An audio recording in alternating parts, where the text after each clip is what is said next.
In February of 2022, something quietly broke inside the global energy system. Not a pipeline explosion, not a tanker collision, something more structural, a decision made in Brussels and Washington that would force one of the world's largest energy exporters to rewire itself from scratch.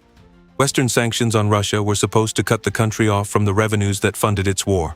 What happened instead was a masterclass in rerouting. Russia exports roughly 10 million barrels of oil per day. Before the war, most of that moved west, through the Druzhba pipeline into Germany and Poland, through Baltic ports to Rotterdam, through the Black Sea to Mediterranean refineries. The infrastructure had been built over decades, calibrated to serve European buyers who wanted the product and had the terminals to receive it. It was a system optimized for one direction. Then that direction closed. The European Union phased out Russian pipeline gas. It banned seaborne crude imports. The G7 imposed a price cap of $60 per barrel on Russian oil, designed to let the product keep flowing to poorer countries while squeezing Moscow's margins. Insurance companies in London, which cover the majority of the world's tanker fleet, were told they could not insure shipments above that price. On paper, this was a serious set of constraints. In practice, Russia had already started drawing a different map. The new map does not look like the old one. It does not flow west toward Hamburg or Rotterdam. It flows south through the TurkStream pipeline under the Black Sea into Turkey. It flows east through the Power of Siberia pipeline into China. It moves by tanker through the Bosphorus, through the Suez Canal, and into the Indian Ocean toward refineries in Gujarat and Shandong. The distances are longer, the logistics are harder, the margins are thinner, but the oil keeps moving. What makes this network remarkable is not just its geography. It is how fast it was assembled. In the first 6 months after the sanctions regime kicked in, Russia redirected roughly 60% of the crude that had previously gone to Europe toward Asian markets. India alone went from buying almost no Russian oil to importing over 1.8 million barrels per day by the end of 2023. That is a shift in trade flow that would normally take years of negotiations, infrastructure investment, and market development. Russia compressed it into months. Part of the reason is that the infrastructure to move oil east was not built from zero. Power of Siberia had been under construction since 2014. Eastern ports like Kozmino on the Pacific coast had been quietly expanding capacity. These were projects that looked at the time like hedges, insurance against a future where the European relationship soured. By 2022, they were the main event. The other part of the reason is that the price cap created an opportunity it was trying to close. By setting the ceiling at $60 and restricting Western insurance and financing above that level, the G7 assumed that no alternative system could cover the risk. They were wrong. Within a year, a parallel insurance infrastructure had emerged, anchored in Russia, India, and the Gulf, that allowed shipments above the cap to proceed without ever touching a Lloyd's policy or a Western financial intermediary. The shadow system was not a fiction or a future threat. It was operational. At the center of this new architecture is a concept that Western analysts sometimes call the dark fleet, and sometimes the shadow fleet. The precise name matters less than what it describes.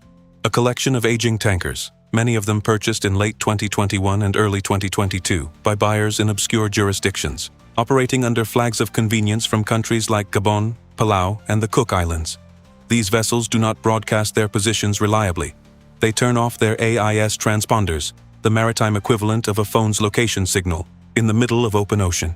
They meet other ships for ship-to-ship transfers far from coastlines and camera angles. This is not a small operation. By some estimates, the shadow fleet had grown to over 500 vessels by the end of 2023. That is not a handful of rogue tankers. That is a parallel global shipping industry, purpose-built to move one country's exports outside the reach of Western oversight. What the map really shows, when you step back from the individual pipelines and tanker routes and port expansions, is something more fundamental. The assumption behind sanctions policy was that the global energy system was Western enough, dependent enough on Western insurance, Western financing, Western port services, that cutting Russia off from those services would cut Russia off from markets. That assumption was only partially true in 2022. It becomes less true every month. Russia is not just rerouting, it is building infrastructure designed to be permanent. The pipelines going east are not temporary workarounds. The tanker fleet assembled outside Western jurisdiction is not a short-term fix. The financial rails being constructed to settle oil trades in currencies other than the dollar are not experiments. They are the foundation of a parallel energy order, built under pressure and built to last. The map they drew is not going away when the war ends. Somewhere in the middle of the Strait of Malacca, on a night in early 2023, 2 tankers sat side by side in open water. No port, no terminal, no customs officer within 100 miles. Hoses connected the 2 hulls, and crude oil moved from one ship to the other. By the time the second vessel arrived at its destination, the cargo's paperwork described a different origin. The oil that left a Russian Arctic terminal had, on paper, become something else entirely. This is ship-to-ship transfer. It is not new. The technique has been used for decades to manage cargo logistics, blend grades of crude, and avoid port congestion. But since 2022, it has become one of the primary mechanisms by which Russian oil sheds its identity before reaching buyers who would rather not ask too many questions. The locations where these transfers happen have become well known to satellite analysts and maritime investigators. The waters off Ceuta near the Spanish coast, the anchorage zones near Kalamata in Greece, the sea lanes around Lakshadweep in the Indian Ocean. Hundreds of transfers, tracked by commercial satellite imagery, logged in shipping databases, and almost entirely uninterrupted by enforcement. The tankers that carry out these operations share a set of characteristics. They are old, many of them 20 years or more, well past the age at which major Western oil companies would insure them for deep-water voyages. They are registered under flags from countries with minimal maritime oversight. They are owned through layers of shell companies in jurisdictions chosen specifically because tracing beneficial ownership there is expensive and slow. They carry skeleton crews, often recruited through intermediaries in countries outside the sanctions regime. And they are, in the formal legal sense of the word, not doing anything that any single jurisdiction has the clear authority to stop. The fleet assembled for this purpose is enormous. Conservative estimates put the number of vessels operating outside Western insurance and compliance frameworks at somewhere between 400 and 600 ships by the end of 2023. That range reflects genuine uncertainty. One of the defining features of this fleet is that it is designed to be hard to count. Ships change names. Ownership structures rotate. A tanker that appears in one registry under one flag this month may appear under a different name and flag next month, its history partially obscured by the paperwork churn that comes with every change of registration. But this fleet moves, and how much of it, has become one of the most closely watched questions in global energy markets. The International Energy Agency and several independent research groups that track tanker movements using satellite data estimate that Russian seaborne crude exports have remained remarkably stable since the sanctions regime began, somewhere in the range of 3 to 3.5 million barrels per day. That stability is almost entirely explained by the shadow fleet. Without it, the price cap and the insurance restrictions would have bitten hard. With it, the enforcement gap is wide enough to drive a supertanker through. The financial plumbing that supports these operations is as important as the ships themselves. Western sanctions cut Russian banks off from the SWIFT messaging system and froze access to dollar clearing. But oil trades do not require SWIFT if the counterparties are willing to settle in other currencies. Indian refiners have been paying for Russian crude in rupees and UAE dirhams. Chinese state companies settle in yuan through Chinese state banks. Turkish intermediaries use a mix of currencies routed through Turkish financial institutions that have so far avoided secondary sanctions. The result is a payment architecture that processes billions of dollars worth of energy trade every month without a single transaction touching a correspondent bank in New York or London. Insurance is the piece of this picture that gets the least attention but may matter most. The London market, Lloyd's and the network of underwriters around it, covers somewhere between 80 and 90% of the world's commercial shipping. When that coverage is denied to a vessel, the vessel is, theoretically, uninsurable for standard commercial purposes. In practice, Russia's state reinsurer began offering coverage for shadow fleet tankers almost immediately after Western insurers withdrew. Indian state insurers followed. Some Gulf-based underwriters developed products specifically designed for this segment. The coverage is thinner, the liability limits are lower, and the claims process in the event of a spill or collision would be a legal nightmare across multiple jurisdictions. But the ships sail. The human cost of this system sits just below the surface. An aging tanker carrying crude through the Indian Ocean with minimal insurance, a crew of 20 paid through a third-country intermediary, and an ownership structure that exists across 6 shell companies in 4 countries is not an abstraction. When one of these vessels runs into trouble, and several have, the chain of responsibility dissolves almost immediately. A fire aboard a shadow fleet tanker in the Red Sea in late 2023 illustrated the problem precisely. By the time investigators tried to identify who owned the vessel, who insured it, and who was responsible for the crew's welfare, the answers were buried under enough corporate geography to make any legal remedy effectively impossible. The shadow fleet is not a secret. Its existence is documented, photographed from orbit, and discussed openly in shipping industry publications. What it represents is something more unsettling than a secret.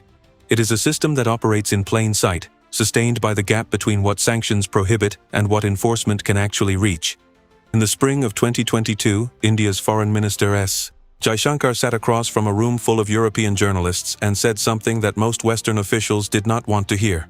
Europe's energy purchases from Russia, he pointed out, exceeded what India was buying in a single afternoon. He was not apologizing. He was explaining the logic that would govern Indian foreign policy for the next several years. India would buy Russian oil. It would buy it cheaply, refine it, and sell the refined products onward. And it would do so while maintaining cordial relationships with Washington, Brussels, and Moscow simultaneously. That posture, call it strategic neutrality, call it transactional pragmatism, is the single most important factor enabling Russia's sanctions bypass network. The shadow fleet and the rerouted pipelines are the plumbing. Countries like India, Turkey, China, and the United Arab Emirates are the architecture. Without them, Russian crude has nowhere to go. With them, it moves through a set of jurisdictions that are either too large to sanction, too strategically important to pressure, or too legally positioned to touch. India's role is the most straightforward. Indian refiners, led by state-owned companies like Indian Oil Corporation and Bharat Petroleum, began purchasing discounted Russian Urals crude almost immediately after European buyers pulled back. The discount at its peak reached $20 to $25 per barrel below the international benchmark, a price so attractive that Indian refinery capacity that had previously processed Middle Eastern crude was retooled to handle Russian grades. By 2023, Russia had become India's single largest oil supplier, accounting for roughly 40% of the country's total crude imports. The refined products, diesel, jet fuel, naphtha, flowed onward to Europe, to Singapore, to buyers across Asia and the Middle East. Russian molecules, transformed by Indian industrial process, arriving at destinations that would never have accepted them in their original form. Turkey's position is more complex and in some ways more brazen. Turkey is a NATO member. It hosts American military assets. It participates in Western diplomatic forums. It also sits directly astride TurkStream, the undersea pipeline that Russia completed in 2020, which now carries natural gas into Turkey and onward into southern and southeastern Europe. Since the sanctions regime began, Turkey has not just maintained its Russian energy relationship, it has expanded it. Turkish ports have become transshipment hubs. Turkish trading companies have emerged as intermediaries for Russian commodity exports well beyond energy, metals, grain, fertilizer. Turkish banks, operating outside the dollar clearing system for these transactions, have processed payments that would be frozen if they moved through Western financial infrastructure. Ankara has consistently rebuffed American pressure to align with the sanctions regime, framing its position as independent foreign policy rather than sanctions evasion. The distinction is legally significant even if the practical effect is the same. The United Arab Emirates, and Dubai specifically, has become the white-collar layer of the entire operation. Russian businessmen relocated to Dubai in large numbers after February 2022. Trading companies, many of them linked to Russian commodity exporters, established UAE registrations that gave them access to international banking, dollar accounts, and global contracting networks that direct Russian entities could no longer reach. The UAE was placed on a financial gray list by the Financial Action Task Force in 2022, partly in response to concerns about exactly this kind of activity. It was removed from that list in 2023 after implementing a set of reforms. Whether those reforms meaningfully disrupted the commodity trading infrastructure that had grown up around Russian sanctions bypass is a question that compliance professionals and investigators continue to debate. China's role is the quietest and the most durable. Beijing has not publicly acknowledged any policy of helping Russia circumvent sanctions. It does not need to. Chinese state energy companies simply buy more Russian oil and gas at prices that benefit both sides. The Power of Siberia pipeline runs at or near capacity. Chinese port facilities in the east have handled increased volumes of Russian liquefied natural gas. Chinese banks process the settlements. Chinese technology companies have, according to multiple Western government reports, supplied Russia with dual-use components that flow through third-country intermediaries, a pattern that mirrors the energy trade in its basic structure. The common thread is that everything moves through channels that are either beyond Western jurisdiction or carefully positioned at its edge. What makes this network legally durable is a concept that trade lawyers call the rule of origin. When Russian crude enters an Indian refinery and emerges as diesel, its legal origin changes. The diesel is Indian, manufactured in India, exported under Indian documentation.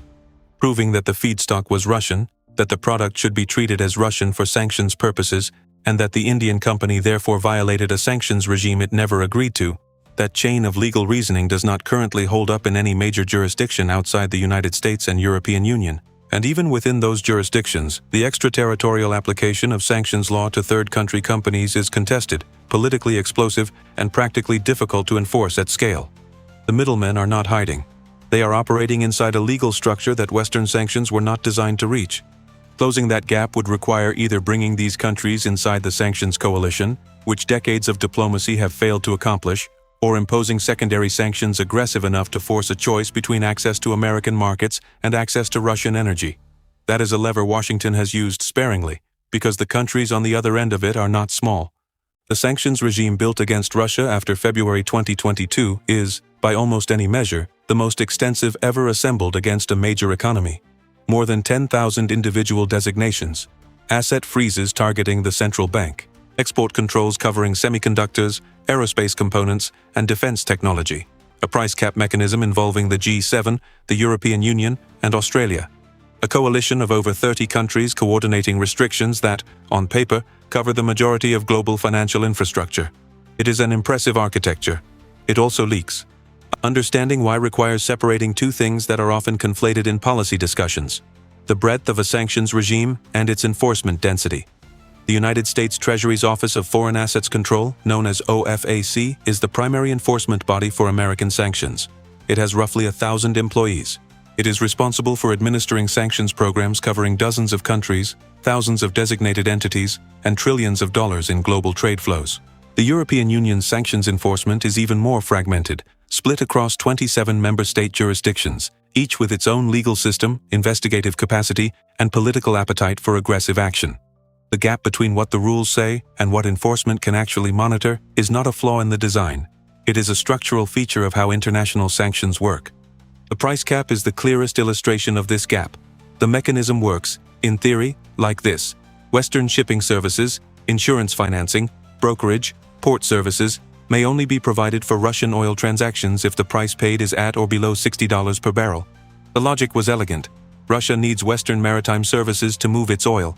Deny those services above the cap and Russia either sells below the cap, accepting reduced revenues, or loses access to the shipping infrastructure it depends on. The problem is the second half of that sentence.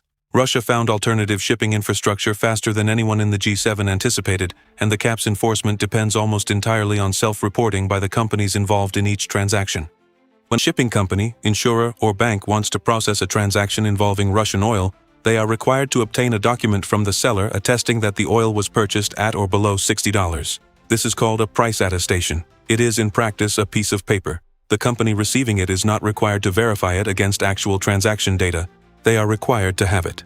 What this means operationally is that the price cap's enforcement depends on the honesty of the people who are financially motivated to misrepresent the price. Independent analyses of Russian export data, comparing declared prices against estimated production costs, shipping economics, and market rates in destination countries, have consistently found evidence that oil is moving above the cap with compliant paperwork attached.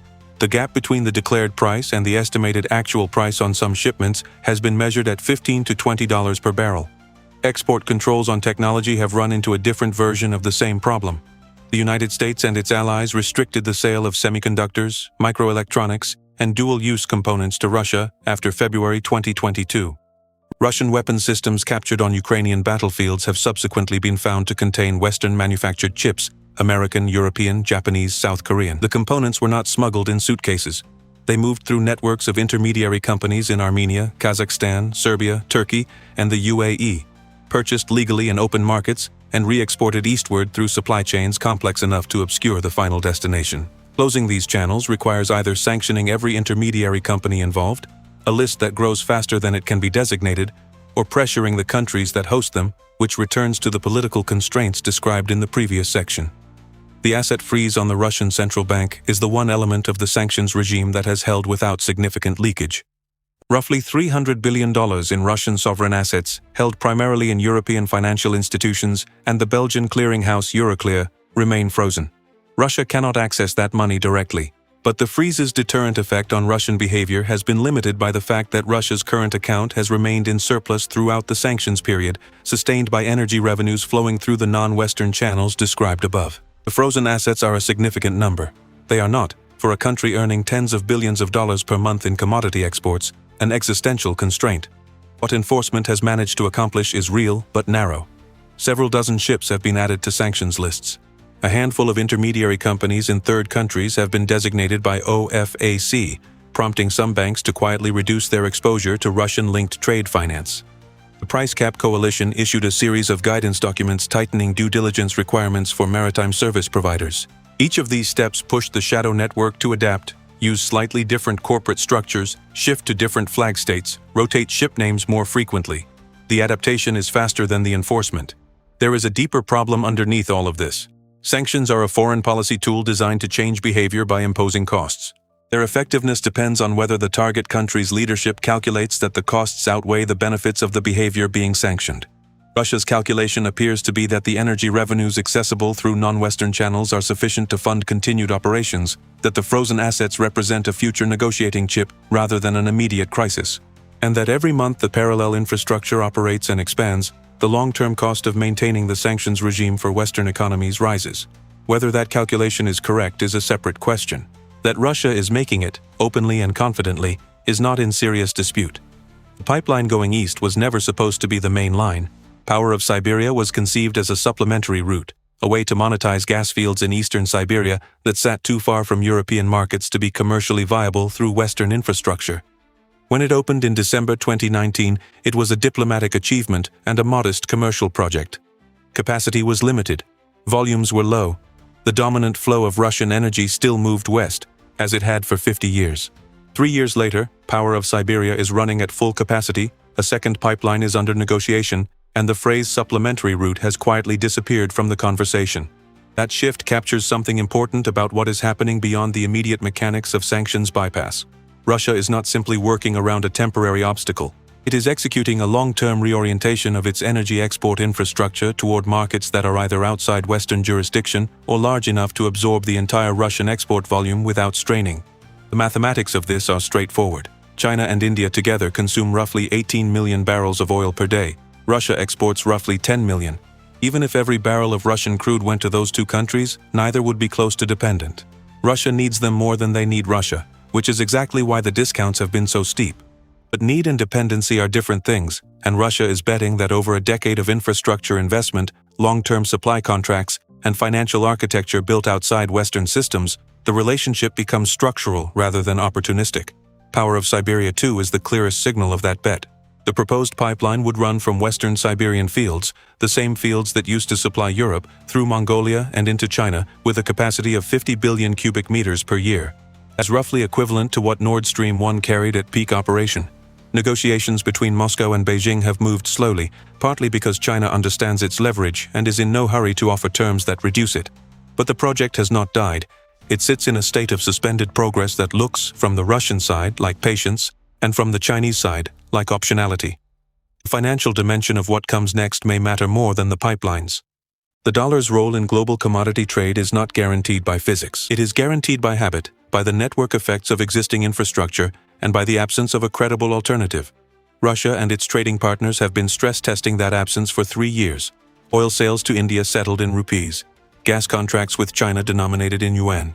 Payment systems built between Russia and Turkey that route transactions through local currency mechanisms. None of these individually threaten dollar dominance. Collectively, they are building the muscle memory of a trading system that does not require the dollar as an intermediary.